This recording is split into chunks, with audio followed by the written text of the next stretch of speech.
अकबर का साला हमेशा से ही बीरबल की जगह लेना चाहता था। अकबर जानते थे कि बीरबल की जगह ले सके ऐसा बुद्धिमान इस संसार में कोई नहीं है। फिर भी जोरू के भाई को वह सीधी ना नहीं बोल सकते थे। ऐसा करके वह अपनी लाडली बेगम की बेरुखी मोल नहीं लेना चाहते थे। इसीलिए उन्होंने अपने साले साहब को एक कोयले से भरी बोरी दे दी और कहा कि जाओ और इसे हमारे राज्य के सबसे मक्कार और लालची सेठ दमड़ीलाल को बेचकर दिखाओ। अगर तुम यह काम कर गए तो तुम्हें बीरबल की जगह वजीर बना दूंगा। अकबर की इस अजीब शर्त को सुनकर साला अचंभे में पड़ गया। वह कोयले की बोरी लेकर चला तो गया, पर उसे पता था कि वह सेठ किसी की बातों में नहीं आने वाला, ऊपर से वह उल्टा उसे ही चूना लगा देगा।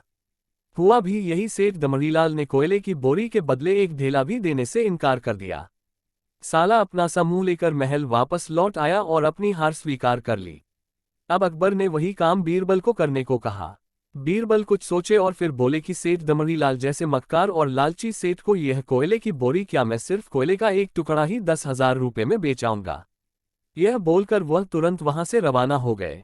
सबसे पहले उसने एक दर्जी के पास जाकर एक मखमली कुर्ता सिलवाया, हीरे मोती वाली मालाएं गले में डाली, महंगी जूती पहनी और कोयले को बारीक सुरमे जैसा पिसवा लिया।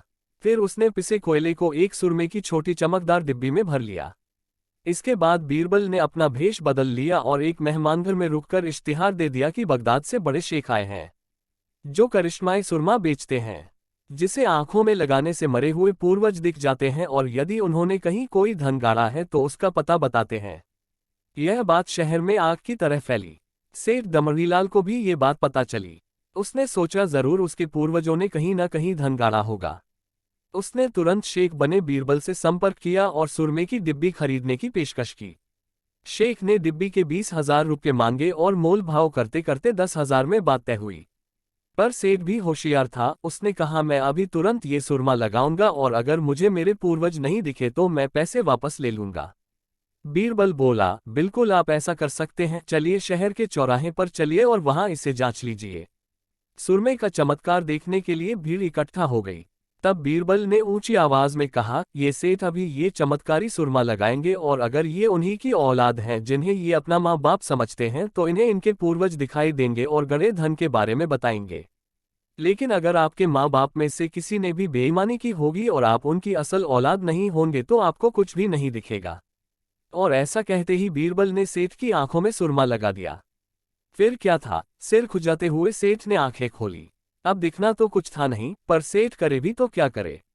अपनी इज्जत बचाने के लिए सेठ ने 10,000 बीरबल के हाथ थमा दिए और मुंह फुलाते हुए आगे बढ़ गए। बीरबल फौरन अकबर के पास पहुंचे और रुपये थमाते हुए सारी कहानी सुना दी। अकबर का साला बिना कुछ कहे अपने घर लौट गया और अकबर बीरबल एक दूसरे को देखकर मंद मंद मुस्काने लगे। इस किस्से के बाद फिर कभी अकबर के साले ने बीरबल का स्थान नहीं मांगा।